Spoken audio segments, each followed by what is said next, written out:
we start fresh, or that I'm expecting brand new, or that I'm expecting. What I'm looking for is how you move towards your group.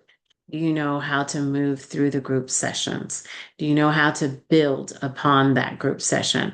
I taught this skill and then I retaught it and then I moved on and built on that skill as it relates to the total topic that you have chosen. Also, it does not matter what grade level you are using. And then you're targeting towards a small group. A small group is anywhere from 6 to 10 kids. I would say 10 is only for the high schoolers, really, for the most part. When you get into middle school and you're looking at elementary, the smaller the group, the better. Like sometimes all you can get is 3 in a group, honestly, because especially for the little kids, if you're looking at movement, if you're looking at attention, if you're looking at all those things, about 3 is all you can manage to be able to teach a skill and know that the students have demonstrated that skill. Again, we are looking at pre and post tests. So we would give a pre-test, and when we're looking at the babies, obviously it has to be a happy face or a 1 or a 2 or something to that nature. And then our post test is the exact same test. After we've taught the skills, after we have done what we're supposed to do, then the next step is, okay, do they understand it? Do they know what they're supposed to do? We also always have rules. And usually when we do rules, we go over the rules, we explain the rules, and then we do that probably for the first 3 sessions.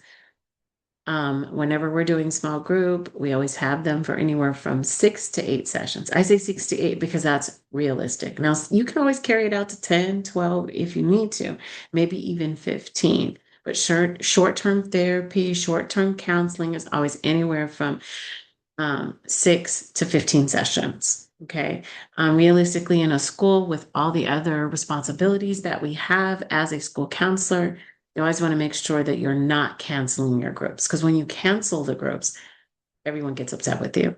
The parents get upset, the teachers get upset because the skill set isn't being taught. So these are all the important factors that we use in small group. Today, what we're practicing is just our ability to see how well we do it. And what are we using? And you're supposed to learn from your peers. You might see someone who has more experience than yourself. So then if yours isn't that good, or you feel like, oh, could have had more visuals, that's what you're going to write about in your reflection. That is exactly what you're focusing on. You're focusing on, oh man, I saw someone's and they had this and they had that. And that's what I would carry on. That's what I would use in the future. Okay. So that's what you're looking at. So today, as the video that I gave you, I gave you that so that you would be able to see, like, I don't want you to use your peers as your audience. I don't want you to be soliciting answers. What's more important is your style, your conversation, and how you move through it. Are you comfortable, uncomfortable? Do you need more practice? And this is all of the things that you would bring up in your reflection paper, which is due next week. Okay. So your purpose is to look at others, see what they have, see what they can offer you. You might be the best. If you're the best, then you say, yeah, I learned this, I learned that, I'm really comfortable in my style. I feel like I targeted all the important parts. So the important parts of group is to make sure you have the pre and post test, that you also have the lesson itself and what was the skill set that you taught. Like we said, I did a lesson today, a class lesson, and you always have to know your audience. So I did a class lesson on careers. And as I was doing this class lesson on careers, we were using the Occupational Outlook Handbook, the questions that they had to fill in. I was going each question because I know the level of the students that I currently have. And so I was going through each question and showing them exactly where to find the answer and telling them we're just copying the answer, because they're not at a position at this point in time. They're very far behind academically, that they are unable to put things in their own words. That is not a skill set that they have. So what I wanted to demonstrate for them is just copy what you see. This one sentence, this one phrase, this one word, just so they get, and they had this group is just a little bit lower than anticipated, and that's about all that they can do. And they had a very difficult time of doing that. I got a lot of, I don't know where you are. I don't know what to do next. And so again, I'm just going step by step so they can complete the written work. Because we've been doing everything on computers. They just copy and paste from the computer. And some of them don't even have the computer skills. So this way, we're showing and demonstrating. And I went step by step, went through each question, and then I gave them the fun part. What they're really good at is creativity and art. So I played some art music, and I mean some meditation music, just so they could get into it and they start drawing and they're having a good time. So we went from the actual written part to the artistic part, which is where they soar. And so, and then to complete the assignment. And this is my college and career for my fifth grade students. Okay. So again, this is a whole class lesson, not the same thing that you're doing, but a group lesson. But basically, I've been doing this. This is my fourth lesson. I wanted to wrap it up in 4 lessons. And then next week on the fifth lesson, I was going to have them present. They're not there. I'm going to have to go longer. And that's just something that you discover. But this is the way that everybody's getting exposed to college and careers in fifth grade. And they're kind of learning and they got to select whatever career they wanted through the occupational outlook handbook. All right. So just an idea of the expectations, that you have and how you change everything with every group that you have and how you might have to go super slow. That's something that you probably would do more so for a third grade class. And then for fifth grade, they're usually more prepared to summarize. They're being taught to summarize. But this group just isn't there yet. And that you have groups like that. So you have to kind of modify what you're doing to meet the needs of the group that you're reaching out to and following directions. They haven't written anything. So the minute I say, take out a pen and a piece of paper and I give it to them, this is it. And then I have 15 minutes of procrastination before they even get started. So I have to bribe them with candy. Oh, you're ready, you're ready, you're ready, you're ready, you're ready. And then all of a sudden everybody gets ready. So these are the things that you can do, especially when you're in a large group like a classroom, which is, 30 students, right?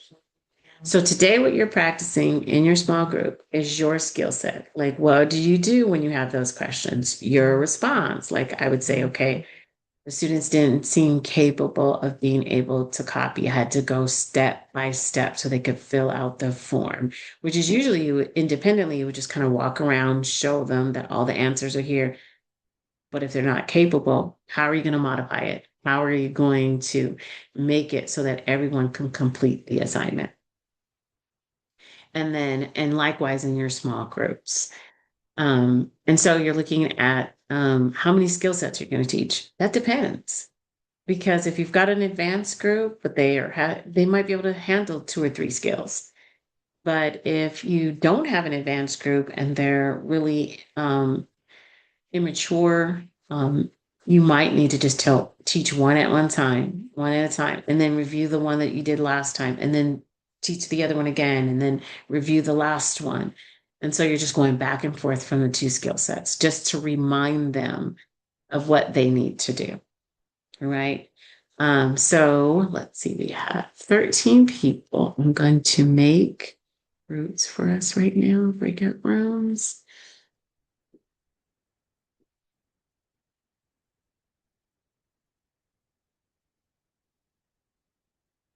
Professor, Yes. I just want to be clear on what exactly it is we're doing. So we're going to be presenting our group um, lesson plan to our classmates, or are we going to be providing the group to our No, you're going to classmates? be presenting your lesson. Okay, so as you present, remember I gave you the video, so it shows that you're not going to solicit answers from them. You're not going to use them as your students, but you say, this is what I would do first. Then I would move into this, and then I would teach this skill. And then you may have your visuals, like you might have it in a PowerPoint. As you saw in the video, that person did not have a PowerPoint because she did that video a long time ago before all of the visuals were available. However, that's not where we are. But I wanted to show you, just in case you had something that didn't have a PowerPoint, that's okay too. Okay, so it nothing required you to have a PowerPoint. Now, when I design my lessons, I always have, because I know my audience, they have to get up and move around. I have a game. They have to have something visual and something auditory. So I always read a book that covers the same subject so that I get through the material and I keep their attention. So some are going to see it on the video, some are going to hear it in the book, and then some are going to see it in the practice. But as long as I get as many people kind of going, oh yeah, that's what they said, and then they said this, you're giving them the multi opportunities for them to learn, the multi modalities of learning. Okay, so that's what we're looking for in our lessons as well. Now, if you don't have that today, that's fine. That's fine. This is for you to say, man, I need to add more stuff, or hey, I need to. That's the purpose of this assignment. Okay, it's if you don't, and you're like, man, I didn't know that. Like I thought I was going to be able to do it this way. Now you're looking at other people and seeing this. Oh, that's what I need to do to make you better prepared. Okay. And, maybe you already discussed this with your site supervisor and they said, do this, do that. And you use their information and then presenting. Some people have a difficult time presenting. Some people are just not good at presenting. So then you say, I need to work on that. I need to get this. I have 28 years of experience presenting. So presenting is not an issue for me. It was 28 years ago, but now it's like second nature. I just read the directions real fast and I go and I make it my own. But sometimes it's a little more difficult. Okay. And All I right. have So one more Yes, question. Just absolutely. Absolutely. This the is the just learning piece. the just recording portion, is it going to record us while we're in our small groups right now? And that, It only records as I hop in. Okay, mm, so it does not record any other way because you're on recording right now. So as long as I'm sitting in the main section, it's not going to record. What I'm going to do is hop in, try to see a couple of people for recordings because there's only one person that's absent today. And that would give that individual an opportunity to look at this video recording, which I'm required to do anyway for all of our sessions, and then be able to share with them so that they have some opportunity to watch something and then be able to put that in their reflection for next week, in that reflection paper for next week. Because the reflection paper that you're doing based on this is how you're critiquing yourself, as well as your strengths and weaknesses, and then as well as your strengths and weaknesses that you saw of your peers. Does that answer everyone's questions? Everybody kind of know what to do and feel comfortable. Again, this is just practice. There's no right or wrong.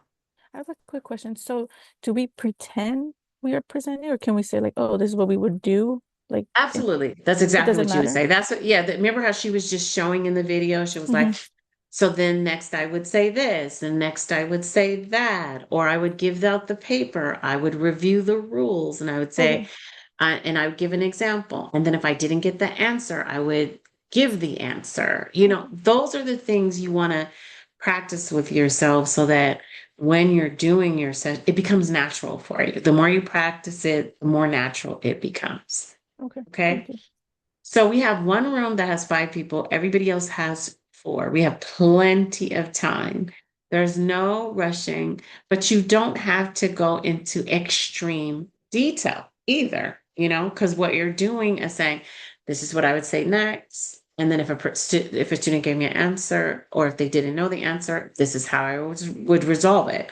I would then say, what about this? What about that? You're looking at your skills to solicit the answer or get the next thing going. And then you're going in your steps. So like the pre-test, then the lesson itself, the materials, you might even say, I would have everything out for them so that that makes it easy for them. I would have it all seated at a table. I've learned in elementary school, if you don't have it out and you waste time, you can forget it bringing them back. It's almost impossible because they use every opportunity to play because they're not in class. Oh, and then you miss being able to teach the skill because you're kind of focusing on behavior and not on the actual skill of why you're there. So, like for me, I have everything out on the desk. I have pens, I have papers, I have colored markers, I have everything right there. So they never have to get out their seat. And so that works. So that's just elementary. Now in the high schools, you'll see the same thing. You'll see them sit back in their chair. They won't pick up the pencil. They might be a little more quiet. But then if you don't walk around that room and make sure that they're doing the work, they won't do it. And then you get a blank paper because they say, oh, I don't want to be here, you know, but they were chosen for a reason. So, and you use the data to choose that, but they could be upset about it. So, and then maybe if you're not getting cooperation, maybe group isn't for them. That's when you move to individual. That's when you do those things, right? So we have one group that has five, and then the other two groups have four. You can decide, who wants to go first. And that's why I'm saying just make sure that you're open and ready to go. And you have all of your materials ready to go. I'm going to go ahead and open up the rooms. You'll see your names. It'll tell you what room to join. And I'll be jumping in and joining and trying to take a couple of videos of a whole session of someone doing it. Any more questions or concerns? All right, I'm opening up the rooms.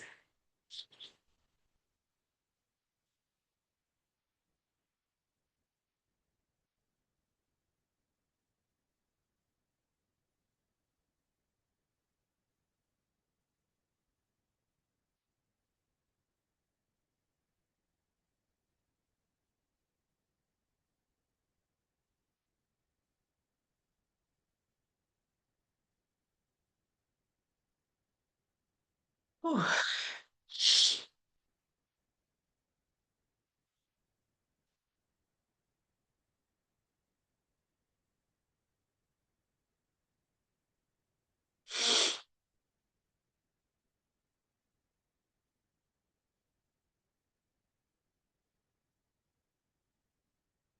Oh, that's I nice. was okay. So I would have some music playing, right? This would be for a high school group. I was thinking, invite our McKinney-Vento foster youth who are struggling with attendance, making connections. Maybe, their grades are slipping. So maybe they're getting into trouble. So I would want to create a group. This would be my first group meeting with them, just to help and build community, a sense of belonging. So that would be my goal with this presentation, and this group that I'd be starting. So I would have the music playing. I would have the sign-in sheet, some snacks near the sign-in sheet, just while everybody's coming in. And then I would jump into introducing myself and then giving them a little bit about my background.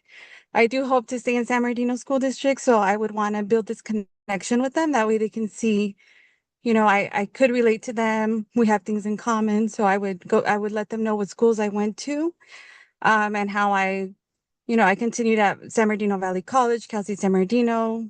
I currently still work at San Bernardino School District. And I just so that they can see, I love my community. I love, working with the students.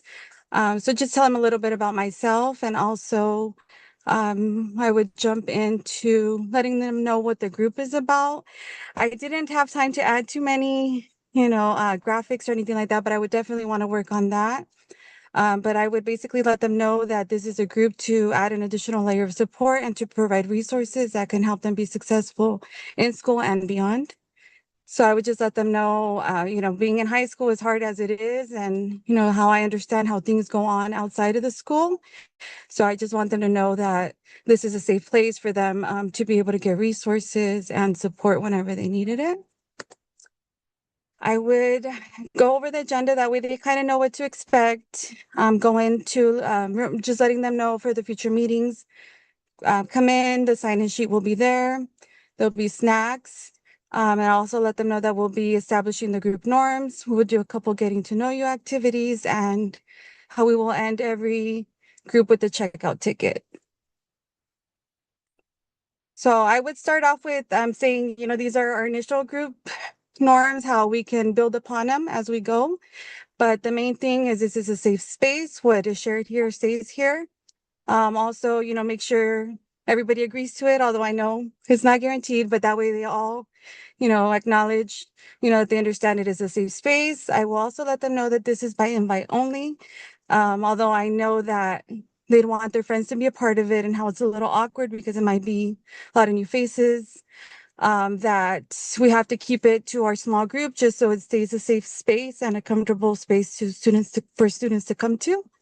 And then also reminding them to always be respectful and kind to one another, how we will be talking about, different topics and how we might not always agree, but how we need to learn how to,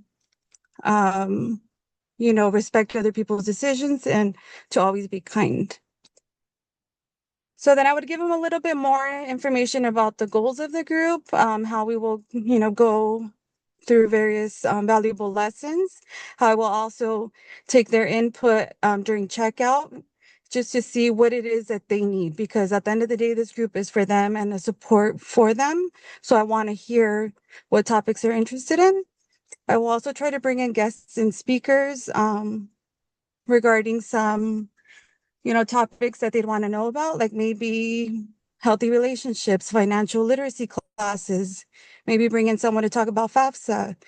So just different guest speakers. How we'll do a lot of getting to know you activities because we are trying to build community. And how we'll always have snacks available at our meetings, opportunity drawings to thank them for their participation, and that we'll have lots of fun. How we will also try to incorporate a field trip or two throughout the year, and how we will meet every 3 weeks or so, and to keep an eye out for a Google Classroom invite for communication. And how I would also plan to post different resources, community events, things that they may benefit from. I would also love to have resources available for them, such as backpacks, school supplies, hygiene items, shoes and clothing. They needed help with their FAFSA, college applications, or any resources. And just that way they know, if they're ever in need of anything, that, we have these items available. And if we don't have them available, we can always reach out to our community and get them some help. So my first getting to know you activity, I would go around and ask everybody to share, if they feel comfortable, all 4 things. So what their name is, or if they have a preferred name they like to go by, what grade they were in, maybe a favorite snack, or what they like to do for fun. And this would be the initial meeting, so I would try to keep it short and simple because I would be doing a lot of the talking, unfortunately. But I would do this quick activity. And I would also want to do something interactive where they get out of their seats. So I thought about human bingo, and I would encourage them to talk to one another. So find someone who loves to dance, find someone who has a sibling. So it's a way for them to start getting to know each other and also get out of their seat for a little bit. And then I would end our group with our checkout ticket. So I would tailor it to each meeting. So for my first one, let's see if it opens. I created this one. So it's just how are they feeling after today's group? One thing that helped them today. If they need any support with any of the following situations. If there's anything they would like me to know. And I also, for this one, because it's our initial one, I would want to ask them if they have a suggested name for a group. And then in our next group meeting, we could take a vote and have them name the group. And then also see if they need additional support from me. So that's how it would end. That was great. Thank you, Sorry, I was a little Yesenia. nervous. You good. Just to also just make sure you have your pre and post because that's super important because you want to be able to measure how they felt. If they were feeling welcomed in that group and was that group providing support? Because see, then that keeps you going on your trajectory in the future. Like, yes, this is a way to connect with those students. And so you have the data that shows that you can do that as well. And we often always forget our pre and post. I mean, I've been doing this 28 years and teaching since 2004, and I have always forgotten the pre and post. So, it's just becoming more valuable in the sense of us collecting data. Okay. Thank you.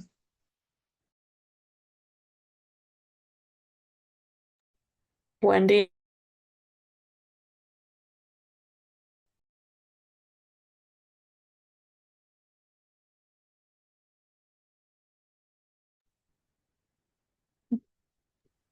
All right, great job.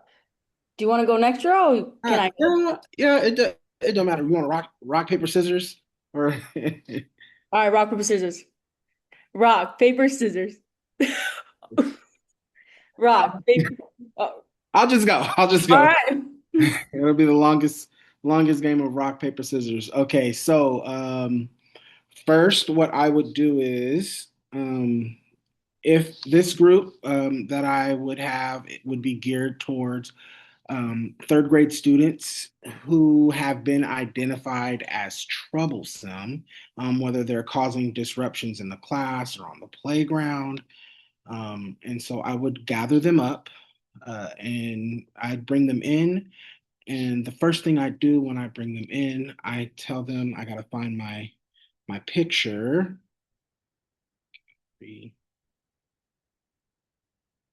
Um, the first thing I would open up it with is what you say in here stays in here unless one, someone is hurting you, and I would have them repeat it back to me. Two, you want to hurt someone. Um, three, you want to hurt yourself. Or four, if you give permission to share with another trusted adult. I would always open every session um, just like that and have them repeat all of that back to me. That way I know that they understand and they are hearing what I'm telling them. Secondly, I would go over the group rules and regulations. So, just like Juan said, I would have a talking piece, and we respect the talking piece. Like kind of like if you've ever seen SpongeBob, the magic conch shell. Whoever has the magic conch shell, that's who is in charge of talking at that time. And so, additionally, I would tell them to recite the rules of the group back to me. Then I would move on. I'm going to share my screen. After I've established the rules, after I've had them, after I've gone over the expectations, I would lead with our warm up, which is a question. Would you rather be able to read minds or teleport anywhere instantly? Once I give them this question, I would give them time to think. And my thing is, when I give them time to think, I would put on music in the background and I would say, when this song goes off or when you hear this music turns down, that's when it's time to go ahead and share. And one of my go to songs always is Clean Bandit, Rather Be. I'm not sure if you guys have ever heard it. It says, when I'm with you, there's no place I'd rather be. They're listening to that in the background, letting them know it's pretty much establishing the safe place. I'm with you. Let's be here where we are. And so that's the cue that I would give them. Once that music starts turning down, we'd get into I'd ask them to share, but then that's when I further establish the talking piece in the warm up. So I give them the talking piece. The would you rather be able to read minds or teleport, that is part of the lesson, but not necessarily a major important part. So that's where we're practicing using the talking piece. I let them all share. After I let them share, go to my notes. After I let them share, I tell them what I would choose, but whatever I choose, I try to play devil's advocate.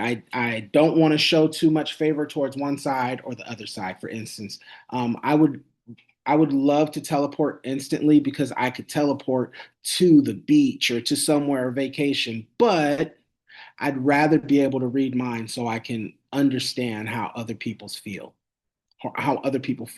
That would lead into what we're talking about, which is why is it important to think about what someone else might be feeling or thinking? Um, after I give them that question, I give them 20 seconds to think about it. Um, and then that's when I individually, instead of letting them choose who to give the talking piece to, I choose who to give the talking piece to. And I would choose someone who hasn't really or didn't really give much of an answer during the first talking piece. That way I keep it fair because there are kids that will, stay reserved and not really want to give a detailed answer. They'll give you a one word answer like, oh, I would rather do this and not go into detail. So then I give them that talking piece and it kind of requires them to talk because it's an open ended question. Um, my notes.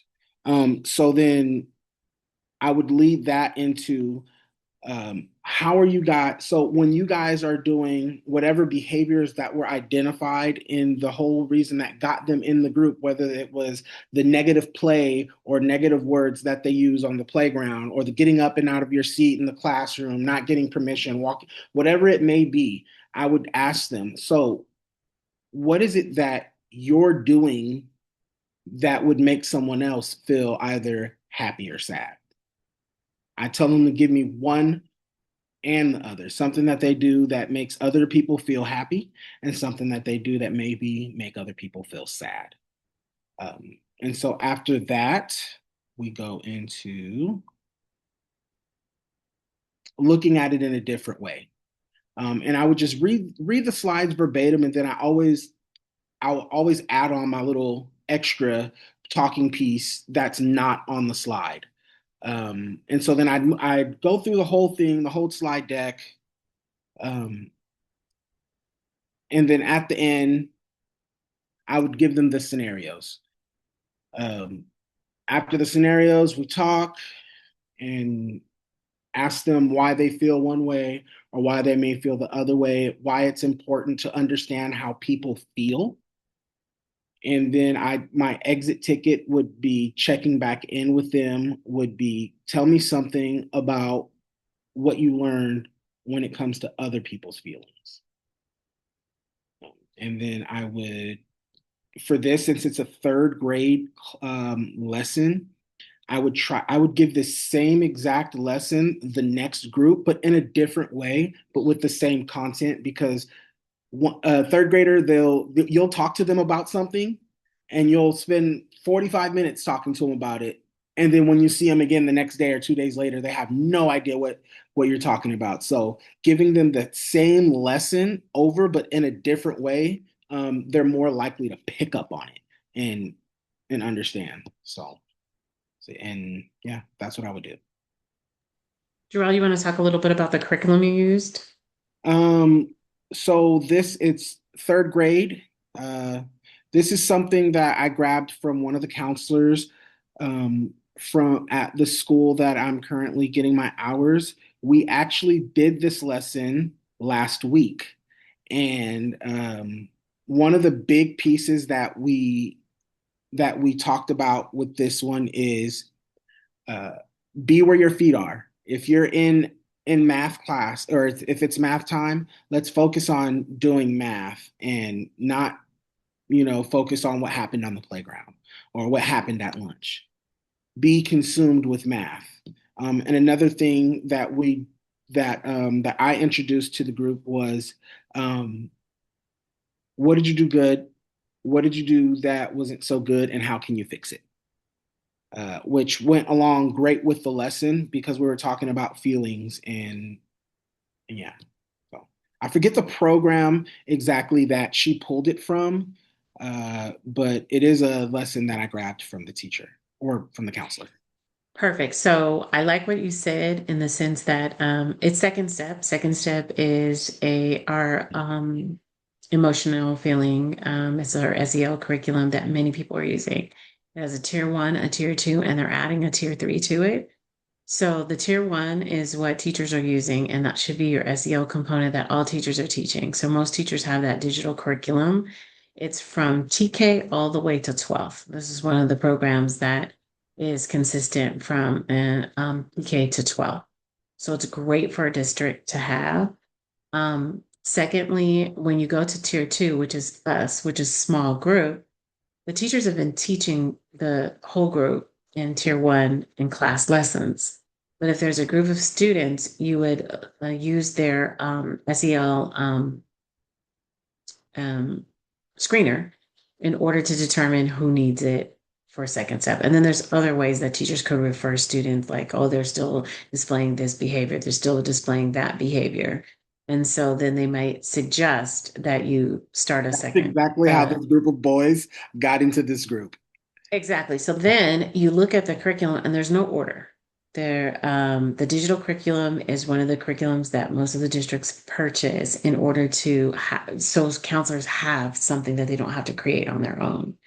And it's already evidence-based and everything. So the one that Jarrell showed you is the tier two, and that's what you do in your small groups. And it's in K through two, and then it's a 3-5, and then it's a 6-8 section, and then they have the 9-12 section. So again, you would then bring these kids in. What Drell mentioned is I might use second step for the first lesson. Then for the second lesson, I might create something on my own, which again is reflecting on what you're going to be doing in your group presentation.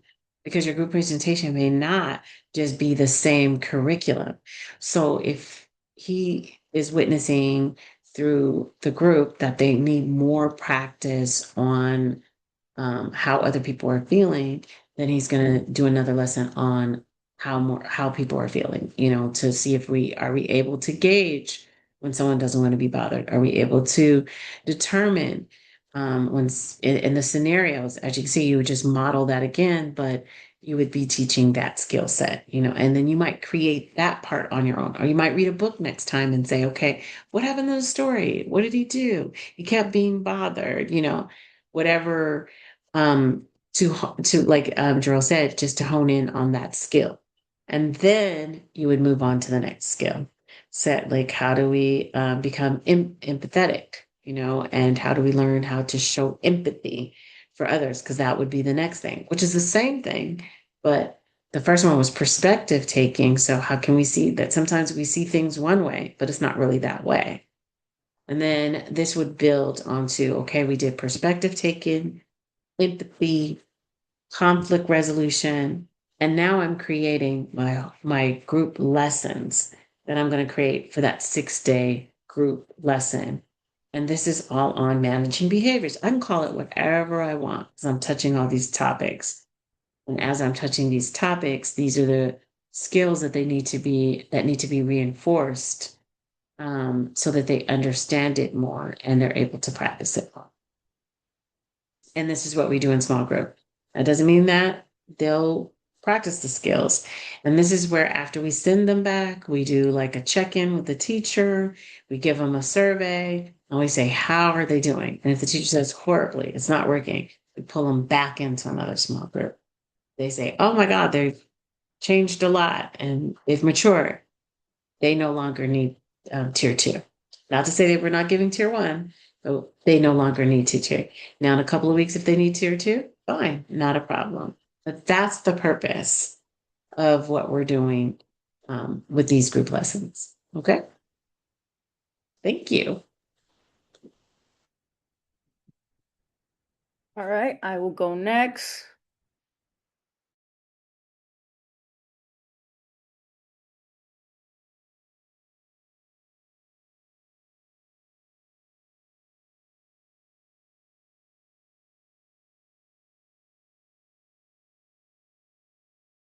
And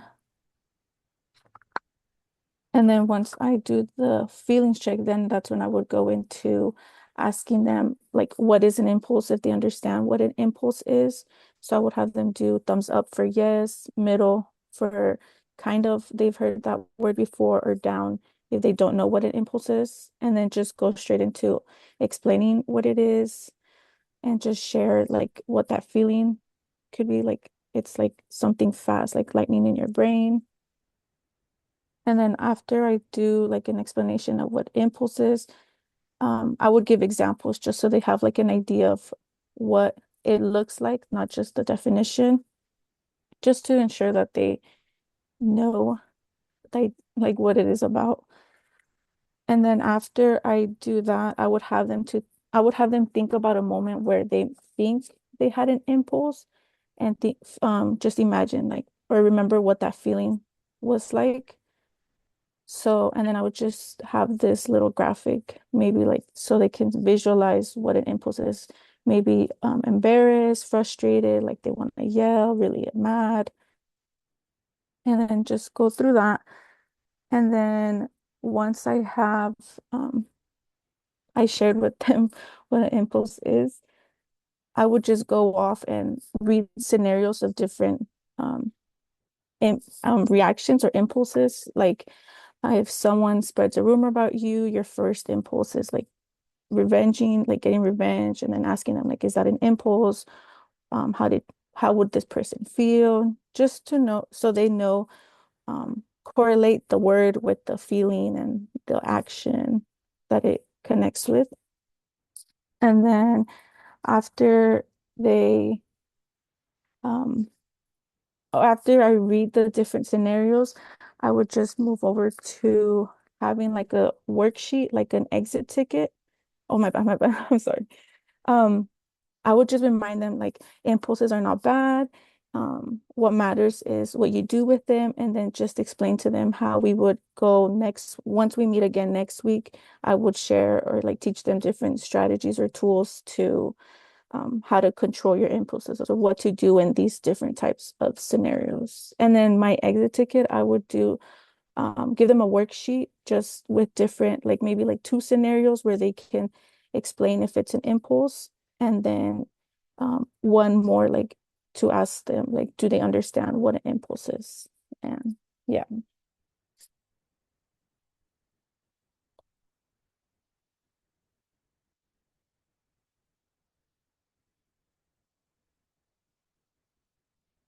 I really liked that.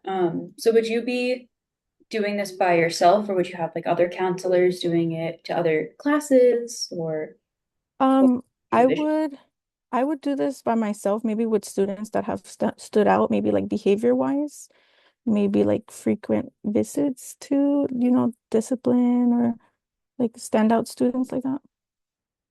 So this could be like a tier two Hmm. lesson that kind of phases out who needs to be seen for tier three and who's still good for tier two. Yeah. Oh, cool. I like that. So like a middleman before, just to see if they can handle being in that group. Obviously, if there's students that are like playing around or don't take it seriously, then, maybe like a little check mark by their name, just see how they work, behave in the next class.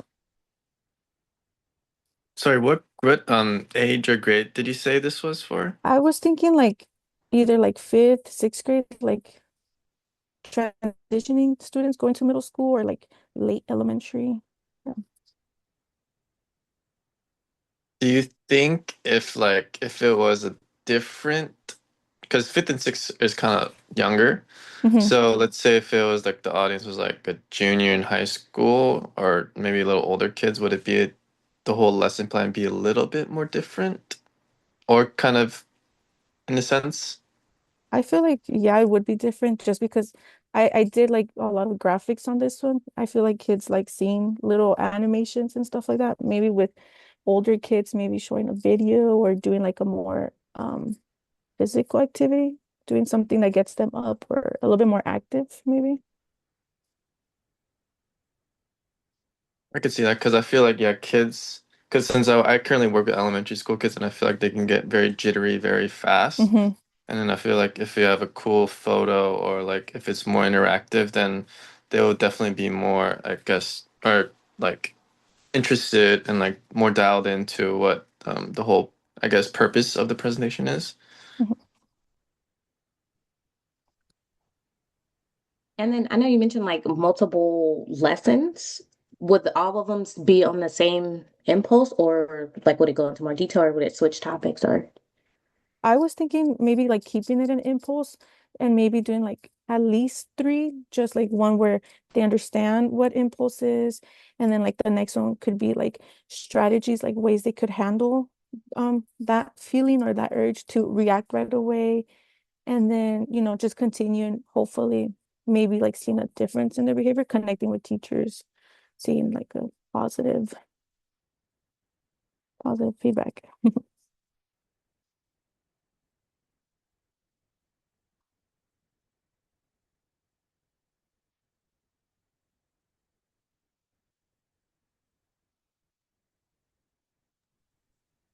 And we've all presented, right? I think we've Yeah. all. Yeah.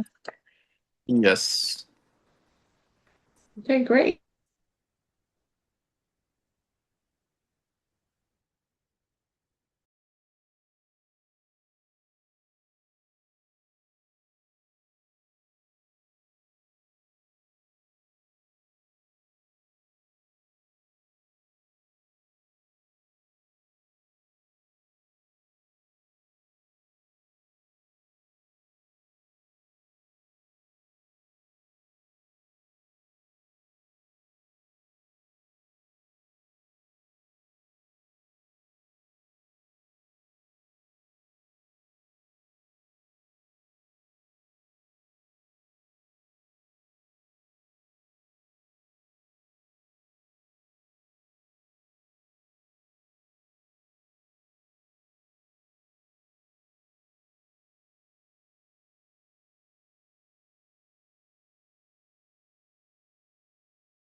For the first group back.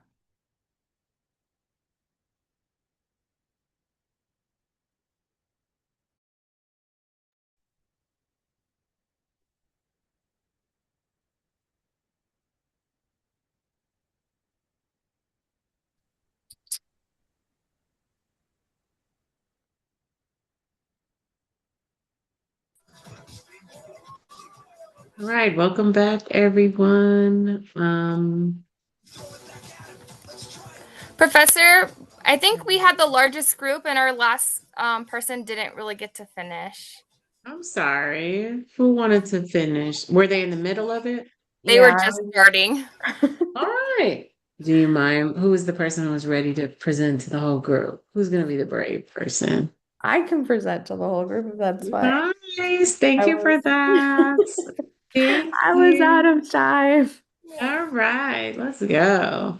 I was here basically. So what I was sharing with the group is that we use second step, but for a tier 2, and the small group was for 5th grade students, coping skills. So like, what is stress? What does it look like?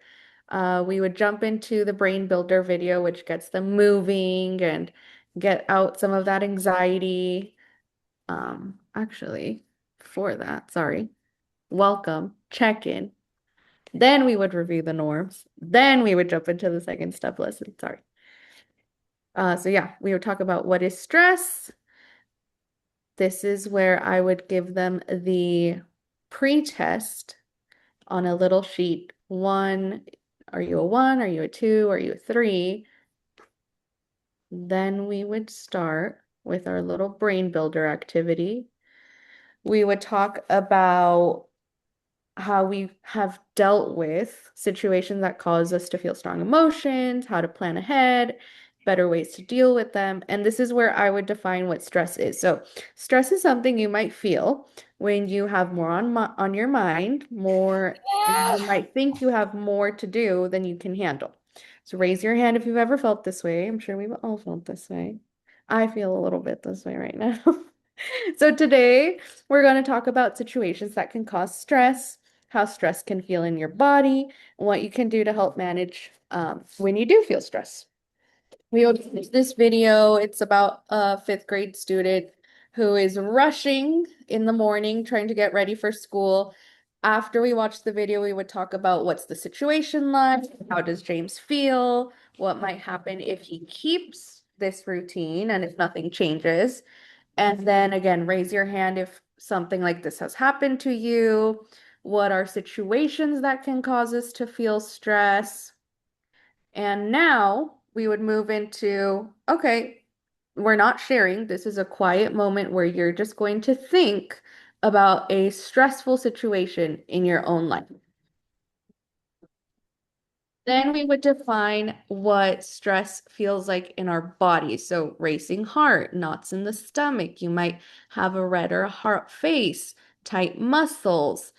And then we would do a raise your hand if. So I will give them a list of scenarios and then they would raise their hand if. So raise your hand if you thought of a situation where you have had too many things to do and not enough time to do them. Perfect. Thank you. Put your hands down. Raise your hand if you feel pressure to do well at something. Could be in school or it could be outside of school, like a sport, musical instrument. Thank you. You can put your hands down.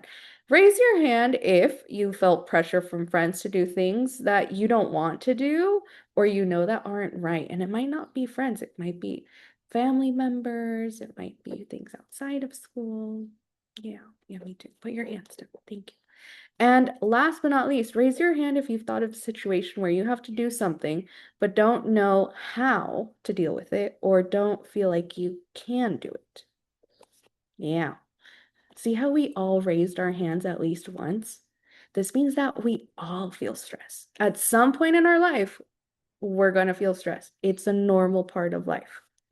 So, while we do it, all stress, right? We're going to think about what are two good ways to manage stress. So we're going to create a circle chart. And we're going to add our ideas on ways to deal with stress. And this is where we would first partner talk. All right, turn to your partner. Awesome. Let's give you 2 minutes think time. All right, let's come back. What ideas did you come up with? Okay, go on a walk. Perfect.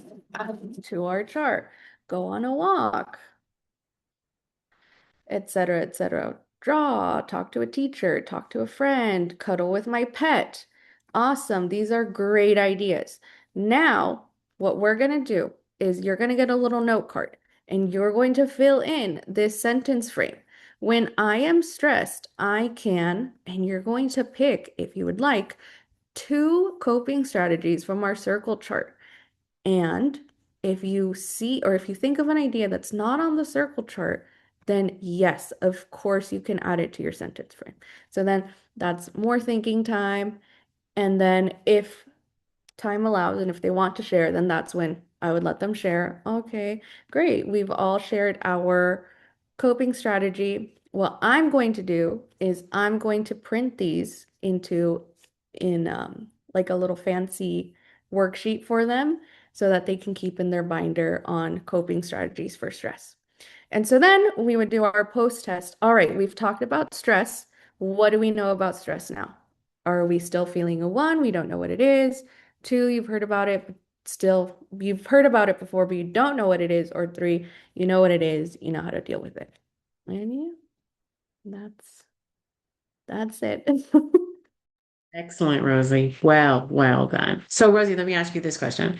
So you're doing your follow-up lesson. That was your first one. What would you be thinking?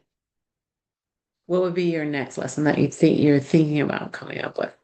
If they are still at 1s or 2s, then we would have to review the whole lesson. But if they are now at a 3 and they know how to cope with stress, then I would align it more with, okay, how do we deal with stress in academics, specifically stress with testing? That's where I would take it next. Okay. And also, you don't have to use your data too. Like for me, when you think about stress as a whole, you think about your next 2 lessons could be different strategies that you could give on how to manage stress. So again, it would be about managing stress. So you could do the next 2 lessons. Okay, today we're going to do this. And then the next lesson, we're going to practice this on how to do it. So we would, like if you decided to take them on a walk, you would actually take them on a walk. Tell them what do you see? What do you smell? What do you feel? How's that making you feel? And you're actually doing the strategy. If you do coloring, you'd play some music. You'd say, how's this feel? How do you make it feel? And you would use your thermometer like you used earlier. Okay, let's check in. How are we feeling now? And then how do we feel after we took the strategy? And if they say, wow, I feel better, because a lot of them don't, that you tell them how to do these things, but they don't realize it actually physically makes them feel better. So, and then you're going to find someone says, I don't like that one. Like I have had the youth say, I don't want to breathe. I don't like that. It doesn't work for me. So then you say, well, what does? And then I've taught you this, I've taught you that. So what does work? And then you actually practice that with them. So like you could do 3 whole lessons on strategies. Each lesson would be a different strategy. Now I've done 4 lessons. I talked about stress, gave you 3 strategies. And then on my 5th lesson, I might say, okay, we've been practicing these strategies. What one works best for you?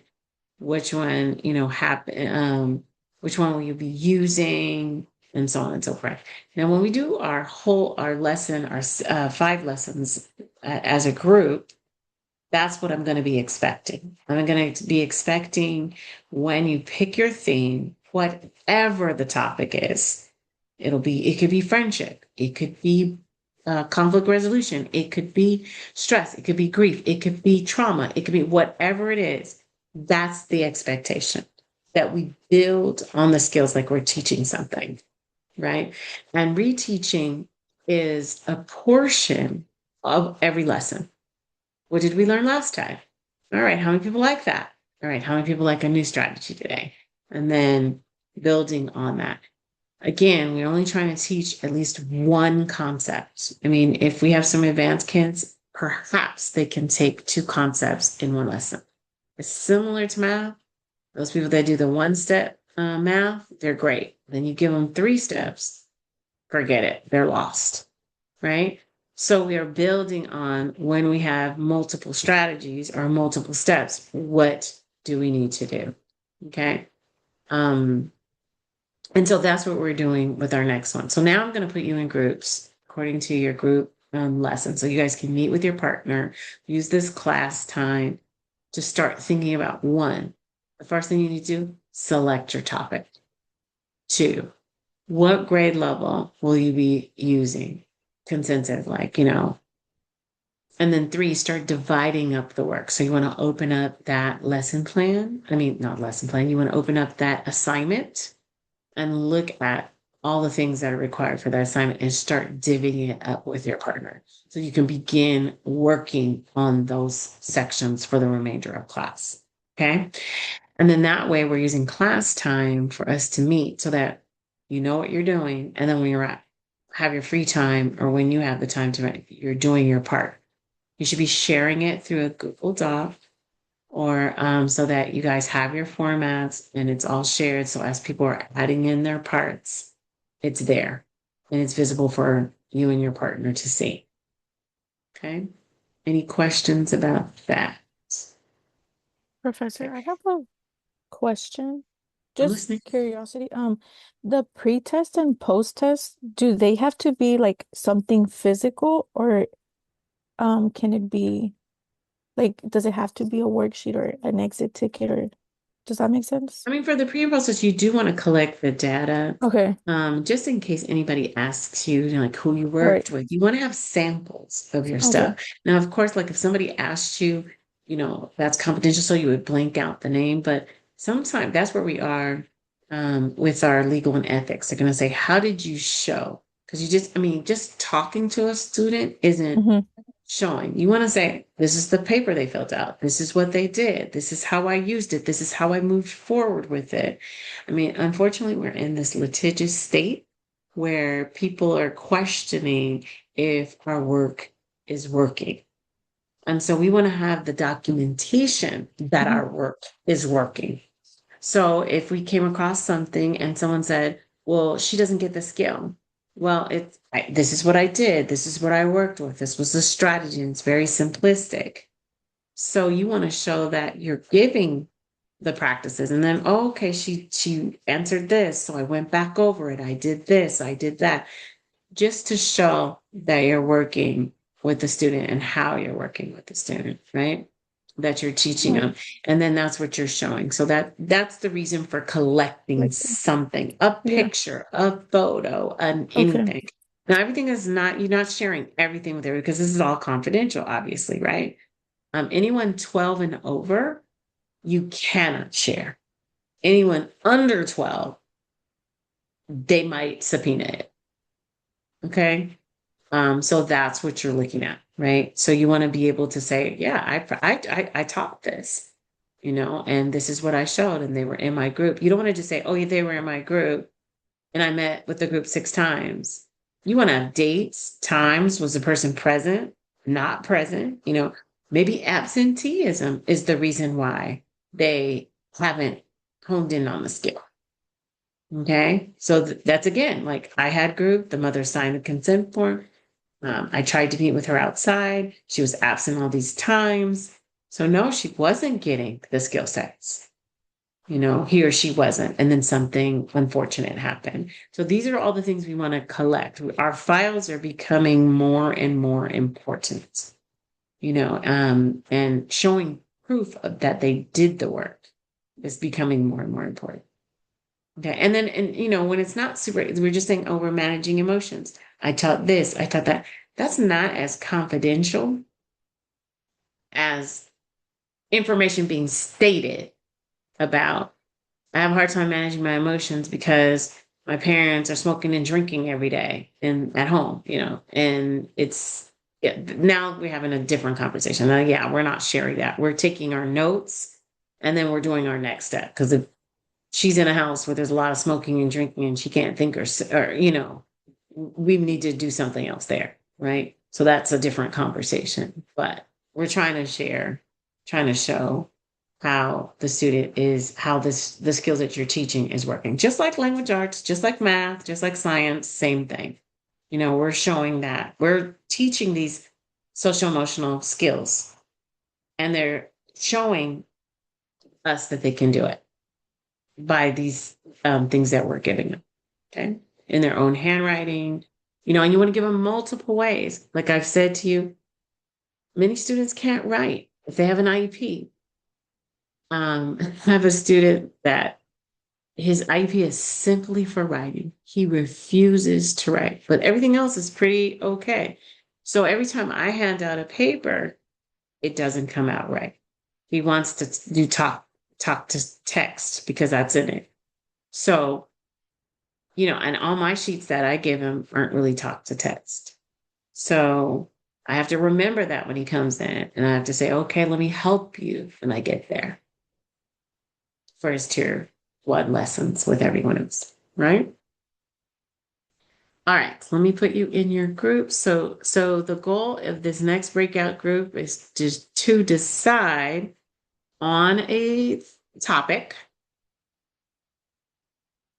decide what you're going to do to, let's see, I have my sheet here. Give me 1 second. Decide what you're going to do, how you're going to break up the assignment. And then,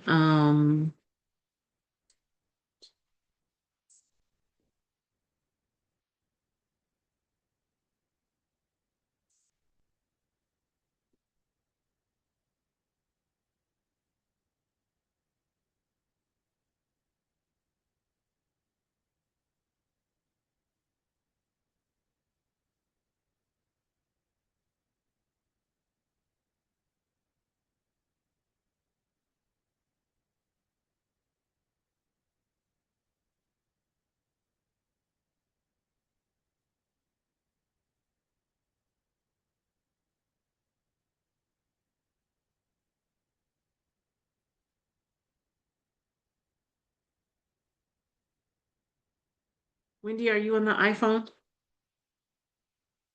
Yeah, Yes, I'm on the iPhone. perfect. Just wanted to make sure I got the right I person. know. I don't know how to change the name to it. I've tried. I'm gonna have to ask one Okay, of my no, kids. you're fine. I just wanted to make sure I'm putting you with the right group. No Okay, problem. thank you.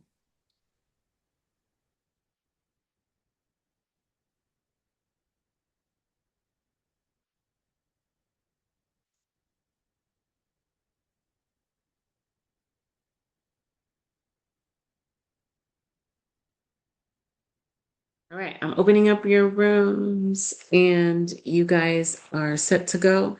Open up your assignments so you know what to start divvying up, start creating your things to share with one another, and we'll do that for the next 15 minutes so you can kind of get organized. Make sure you exchanged emails or cell phone numbers where we'll do this again for week 5 also. So we have that time in class to kind of get started. Okay.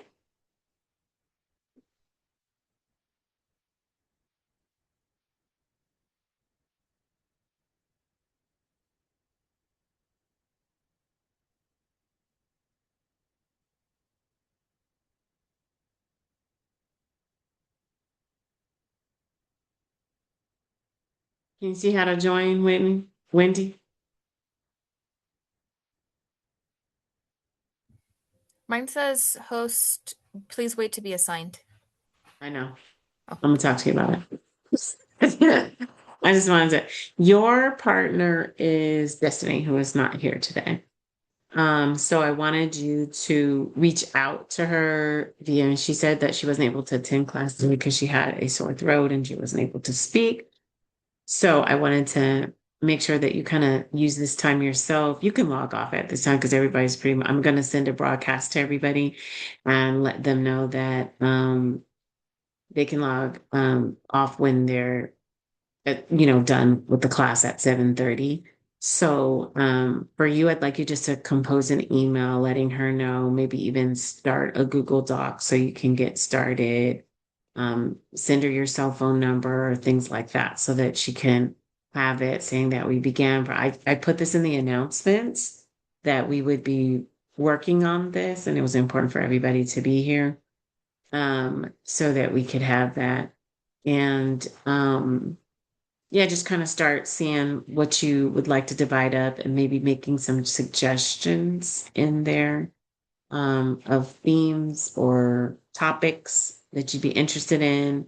And then also maybe even a grade level that you'd be interested in, seeing where she is with it and going from there. Does that sound good? All right. That's your assignment for yourself. So you can log up and just use your email at this time to kind of coordinate with her and make sure that you send it. If you can let me know if you're having any trouble with responses or anything like that. So if she doesn't get back to you, can you please make sure you let me know in advance. Yeah. Don't wait, okay? Okay. Because I don't want anyone to, because she's not here, so she's not here to work with you, but I don't want a whole week to go by. And you're like, I did all this, I sent it out, and I haven't heard from her. Because Okay. then I need to reach out to her to see what's going on. Okay. Okay. Because I don't want it to fall on you. Okay. Okay.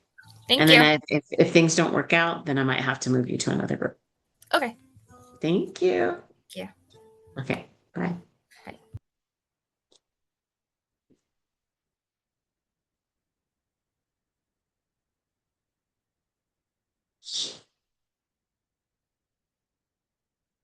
Format, addressing components 1 through 12, completed ask a small group plan template and data report, 6 detailed lesson plans, data reports not required for each lesson, 10 and 15-minute presentation demonstration of the group plan, ask a group plan demonstration, graph tutorial. All right. So, All right. I'm going to jump in real fast. I wanted to share this with you real quick. okay. And I wanted to show you an example. So this is an example of a lesson plan for you. This is the exact template that you will see. That's part of the assignment. This lesson was done on getting along with others. So again, we're kind of practicing SEL, sharing different components like this. So this was a single classroom lesson. Yours are going to be small group lessons always, but then there's a PowerPoint with it, right? So she says presentation. So what I would have you do here is attach the link to the presentation there. Okay. Then describing what you would do, all of that. Anticipated number of students, yours would be less than that. It'd be 6 to 10 because it would be small group. And then it's a 30-minute lesson for most of the grade levels. And then these are the ASCA standards, the pre and post test, and those are the same. Now, usually when we do a small group, we do the pre-test, the first session, the post-test at the end, on the last session, not the pre and post in between. I mean, not, for every single lesson. Does that make sense? And then finally,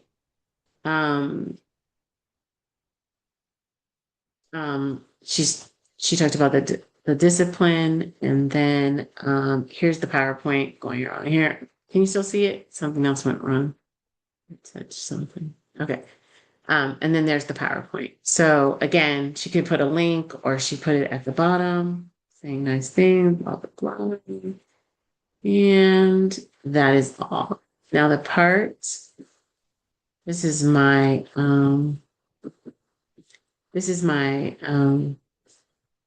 intern working with me. The part that I wanted to show you was the follow-up, like what she wants to do for follow-up, which would be your next one. So up here at the top, since we're doing, this is just a one-time lesson, but if it was a series, we would say one of this, one of two, two of two. I mean, you know, one of six, two of six, three of six. And that's where I was talking about building.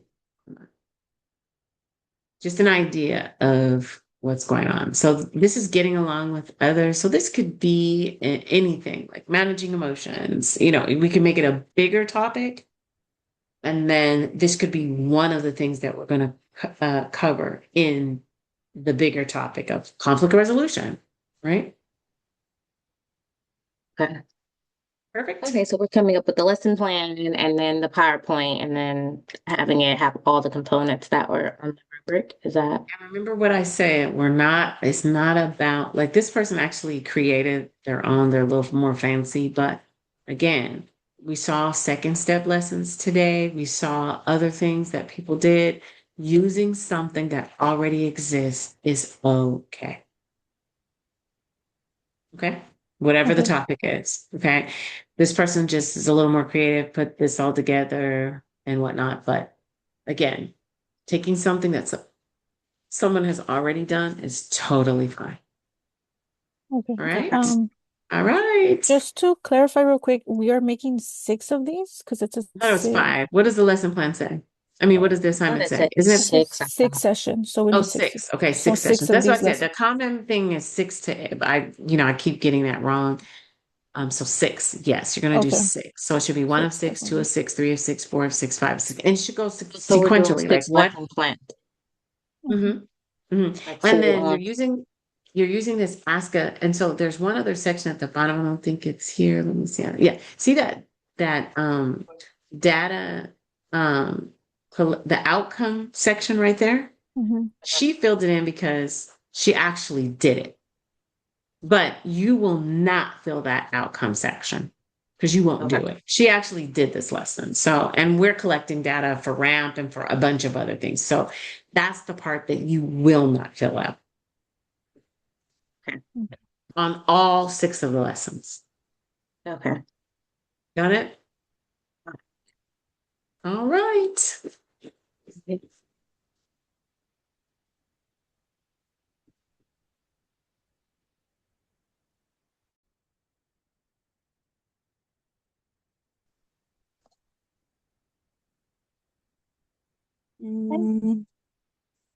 For finding your circle.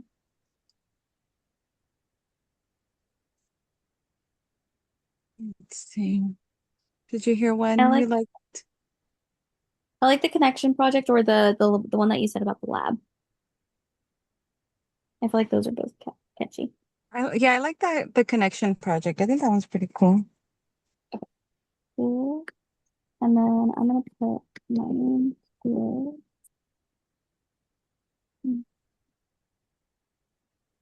Can I share one thing with you all? Looks like you guys are moving along just fine.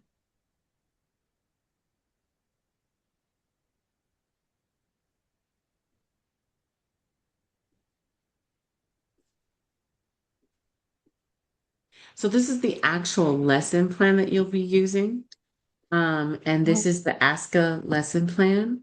So this is one that's all filled out, and I just kind of want to share it with you so you get an idea of what you're doing. So you're going to be doing small group lesson sessions, and it's going to be like 1 of 6, 2 of 6, 3 of 6, because a total of 6 will be there. You're going to build on it. You're going to answer all the questions in it. It says presentation is the only material that you need. And I'm going to show you that the presentation is attached to it. You can do a link, you can attach it, whatever you decide, right? But everything needs to be there that is required.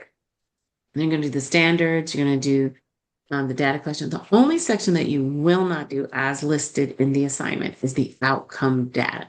This person has filled it in because they actually presented the lesson. I'm collecting data. This is my intern. It's completely different. But for you, you won't have that section there. Okay. So for each one of the lessons, and you'll build on it. So this one is called Getting Along with Others. This could be the overall umbrella as conflict resolution. So when I say conflict resolution, I'm talking about all the skills we need to be able to deal with conflict, and getting along with others is one of them, right?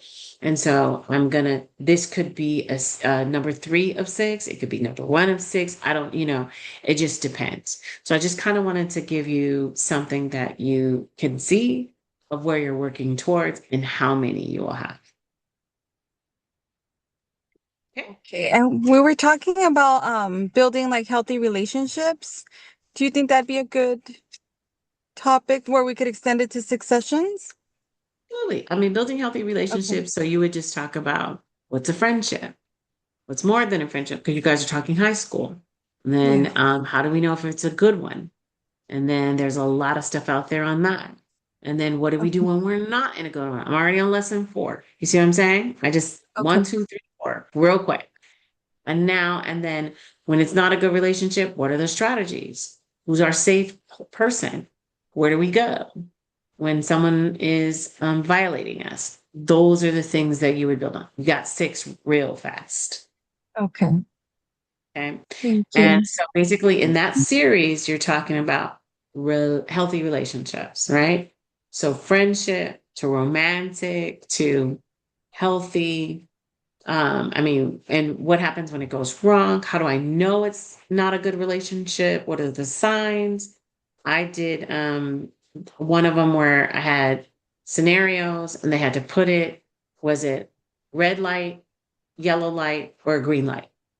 And they had to go up and post it. They read it out loud, they read it in part, they decided, and then they posted it. Red means this is not healthy. Yellow, I don't know, we need to think about it.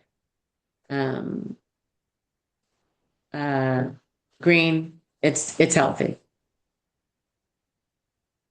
And so this portion is what we'll be turning in, but what we'll be presenting is the actual like lesson plan itself. Right. So again, like how we did it today, you guys would meet and talk about we chose healthy relationships and we went through this series and these are the things we plan to teach. The first 3 lessons would be about this. The last 3 lessons would be about this. Here's our pre and post. And then pre and post are always 5 questions. I know what a healthy relationship is. I know what a good friendship is, and then, or anything on a Likert scale that you could put. And then it's just usually no more than 5 questions, whether it's high school or elementary. And then we're guesstimate, or are we coming up with our own data? Or like, are we making up data for the pre and post questions? Or like, No, you don't know. The pre and post questions are what you're teaching. So how much do they know before? And then the question should be designed on what you plan to teach. So gotcha. they might not know anything about it before they get there. And then at the end, you should see some growth. Like, yeah, I didn't realize that when people are teasing you, that's not healthy. Yeah. I didn't realize that when a person is telling you, you can't be with me and you can't be my boyfriend or girlfriend if you don't do what I say. That's not healthy either. And so, especially like in high school, because you're talking about both types of relationships, you know? Okay, so we're completing the 6 lesson plans and then so we have to create a presentation for each of our lesson plans, right? Yeah, how much you want Then to when we present is up meet, to you. Like, I mean, I'm the okay, person, like when I get in front of kids, I need visual, audio, and something to move around. Like a okay. do it, a hands-on. Because if you don't, you've lost them in that small group, whether it's 30 minutes or, 45 minutes, whatever it is. It just depends on how much you want to teach. And again, you have to look at your age group, Okay. And what they can handle. Because, I mean, we know several high school students that are very immature and they're not able to handle it. Okay. Okay, All right. thank you.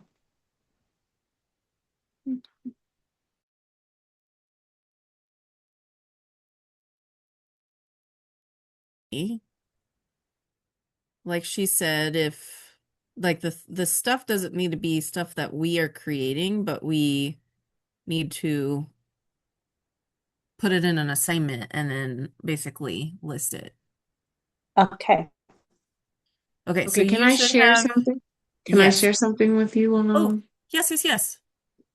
Go ahead. I wasn't paying attention. No, you're fine. No, you're there. All right, so I wanted to share with you what the lesson plan will actually look like. This is a single classroom lesson that someone did, but using the ASCA template, which is on this assignment.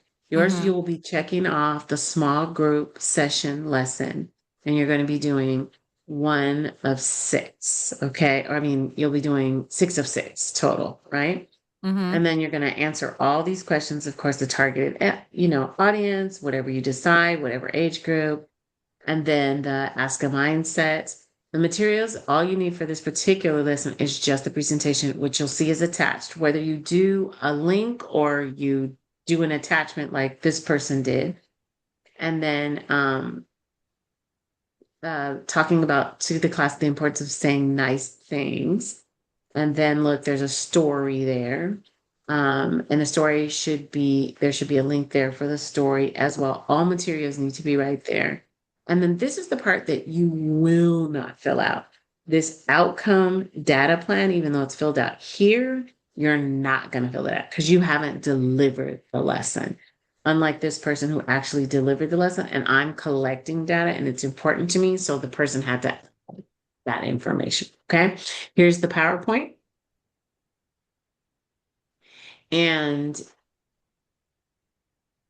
this one could be something that we would say something about conflict resolution, something about the big topic is conflict resolution. This is one lesson of 6 where we would be going over what the importance of conflict resolution, like, so getting along with others, why it's important. How do we get along with others? We could we could talk about feelings, like when people make us upset, what do we do? There's books on that. So again, this is just an example of what you will be turning in. And then Mhm. you'll be turning in a paper as well. But everything on here should have all its links. So when I click on them, or either an attachment, like this person did, they attached the actual PowerPoint by just making it into a Google, Adobe Acrobat. Mhm. And so I just wanted to give you an idea of what the final piece will look like. And we need 6 of those, right? 6. Perfect. That's what I was working on right there. I was trying to create all of the Perfect. Yeah. lesson So plans. whatever topic, whatever age group, and then when you're working on your written portion, you'll be answering the questions about the portion based of this. And then when we come on that 7th week you'll just have a discussion about it, and you'll use your share your screen and show us like I similarly showed you. Just like, okay, we're talking about conflict resolution. We came up with these things. These are the skills that we're going to teach in each session, and so on and so forth. Okay. Like the lesson that we did today, do we need to necessarily like create the stuff, or if it's already been created, we can use the like lessons? Highly encourage adapting and using lessons. I Perfect. highly encourage that. This is something that someone created. Like when you get a little more fancy, you start to create, you see something and you go, okay, I don't like that. I'm gonna take that out, but I'm gonna put this in. And then and you make it your own. But taking something that kind of already exists, there's nothing wrong with that. If you chose to use a curriculum, nothing. Perfect. All righty. All right, you guys can leave whenever you are ready. It's class is over. Okay, thank you.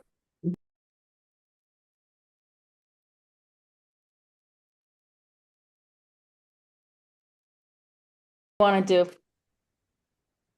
Not Hey, Professor. Hi. Hello. So I just want to share my screen real quick so you Yeah, get an here, let me idea of what a final lesson plan will look like. So here you go. This is a final lesson plan. This one could be under the umbrella of conflict resolution because it's getting along with others. So this is for K through 2. So then I would be filling out this ASCA lesson plan template, which is on your paper, right? And you would be only you would be selecting small group because you're going to do 1 of 6 in that small group. So it'll be 6 of 6. It'll be a total of 6 of these. And then you're going to fill in all of this section. Okay. Now, she said the materials, the only thing that's needed is the PowerPoint. The PowerPoint is actually attached. You can do a link, you can attach it. It's up to you, however you choose to add all of the pieces together. You're going to have everything that's here. So it says reading Tim's story to communicate the importance of being nice and getting along with others. That link of Tim's story should be right there because I'm sure it's an audio. I've got to Sorry, remind. Professor, where? I can't see where. Oh, the communicate the lesson objective? Mhm. Okay. Okay, so right there, the link should be there. And then the link also should be in the materials section, right? And then when I am filling out all of the sections, like I would say, go to the story, play the story, so on and so forth, right?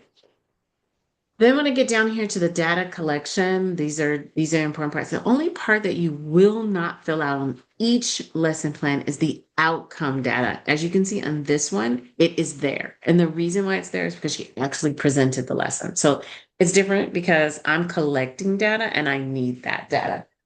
However, you will not have presented, so you won't have that data. So that's super important. Okay. So I don't have anticipations of that being completed. And then follow-up plans. Yes, just if someone's absent, how will you reach out to them, and how will you reteach that skill set? All right. And then there's the PowerPoint that she created on her own. So this is something that she created by herself. So there's not a curriculum that she's using. She may have gotten something from it, but this is what she chose to use. Questions, concerns? Not at the moment. We were just trying to decide on our target group right now. It's kind So, of again, that's whatever age group, like she has a span of grade levels on here, K through 2, because it could be adapted for all of those. You might also have a span of grade levels.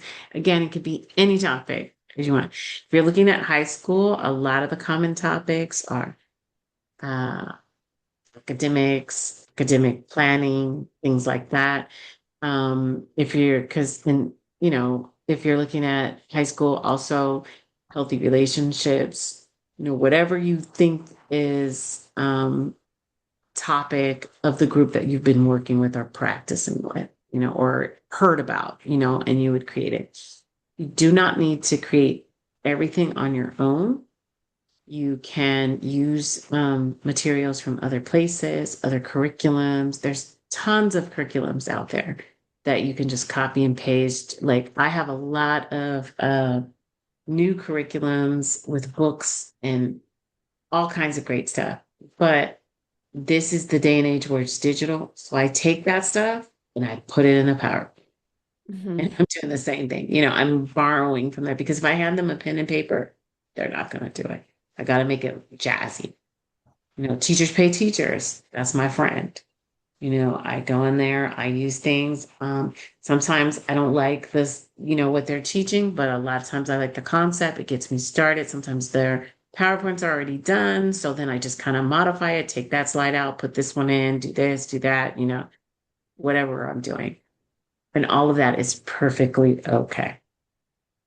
Remember, focus on one concept per lesson. one concept. One concept per lesson. You shouldn't really be trying to teach too many concepts, So in this one, the importance of getting along and being nice. So the reflection when you get down in here, let's talk about it.